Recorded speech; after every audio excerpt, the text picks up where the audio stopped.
हृदय से आभार व्यक्त करती हूँ।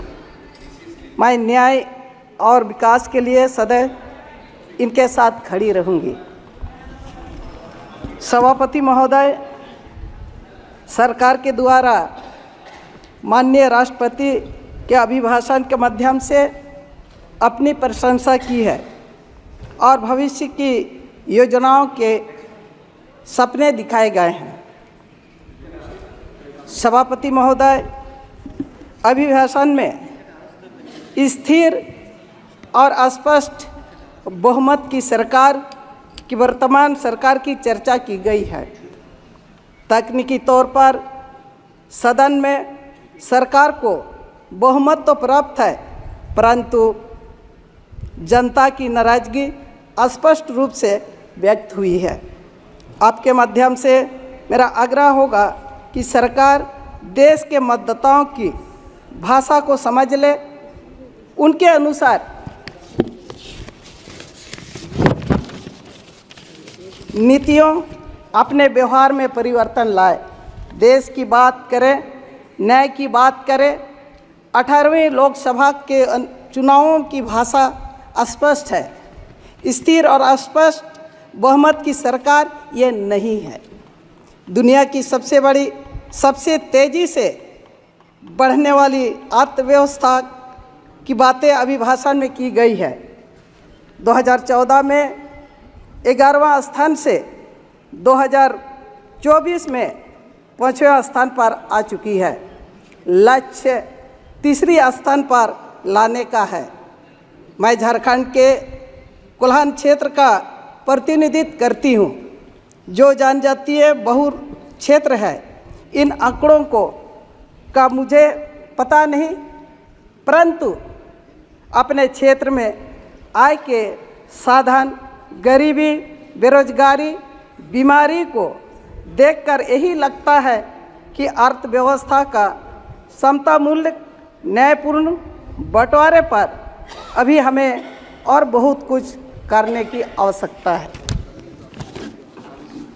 महोदय, सरकार ने बीते 10 वर्षों में 4 करोड़ पीएम आवास का वितरण किया है। महोदय, मैं आपके माध्यम से सरकार का ध्यान आकृष्ट करना चाहती हूँ। झारखंड जैसे पिछड़े जनजातीय बहुल्य राज्य में प्रधानमंत्री आवास योजना नहीं दिया गया महोदय। 3 वर्षों से राज्य सरकार के द्वारा अपने सीमित संसाधनों में अब वो आवास की योजना चलाई जा रही है, जो राज्य की आवश्यकता से कमी है, काफ़ी कमी है। महोदय, सरकार के द्वारा मुफ्त राशन गैस सिलेंडर योजना के दावा अभिभाषण में किए गए हैं। मैं पुनः आपके माध्यम से सरकार का ध्यान आकृष्ट करना चाहती हूँ कि देश के बहुत बड़े क्षेत्र में, सुदूर क्षेत्रों में, जनजातीय क्षेत्रों में इस योजना का लाभ बहनों को नहीं मिला है। महोदय, इसके लिए सरकार को और प्रयास करने होंगे। अध्यक्ष महोदय, सभापति महोदय, सर्वशक्ति के नाम पर मेरे राज्य झारखंड के श्रमिकों का पलायन, शोषण अनवरत जारी है।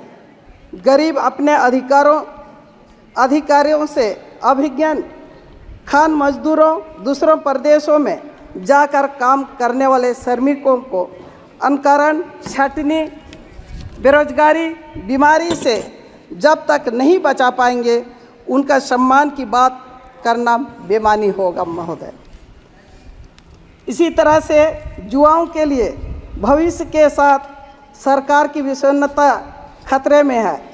नीट पेपर लीक की जांच जिस प्रकार से की जा रही है, युवा को भरोसा सरकार से लगातार उठता जा रहा है। आपके माध्यम से सरकार को आगाह करना चाहती हूँ कि युवा देश के भविष्य हैं और उनकी ऊर्जा का हमें सही इस्तेमाल करना होगा, तभी देश का विकास होगा। महोदय, मैं ज़्यादा ना कहते हुए कि झारखंड एक ऐसा प्रदेश है जहां पर खनिज संपदा 42% से ज़्यादा है महोदय, और उस राज्य से कई राज्यों को विकास का कार्य में जोड़ती है, मगर झारखंड राज्य अभी तक हम लोग वहाँ पर ठीक से जनजातियों का विकास नहीं कर पाए हैं। मैं आपके माध्यम से सरकार से आग्रह करना चाहती हूँ कि उस राज्य को झारखंड जैसा आदिवासी बहुल्य राज्य है विशेष दर्जा मिले और संपूर्ण विकास वहाँ पर हो, और झारखंडियों का एक पहचान आपके माध्यम से सरकार से मैं मांग करती हूँ कि आदिवासियों का पहचान सरना कोड लागू किया जाए ताकि एक आदिवासियों का अपना पहचान बना सके। मैं इन्हीं चंद शब्दों से आपको बोलने का अवसर, आपने बोलने का अवसर दिया है, इसके लिए मैं आपको धन्यवाद करती हूँ। अपनी बातों को विराम देती हूँ।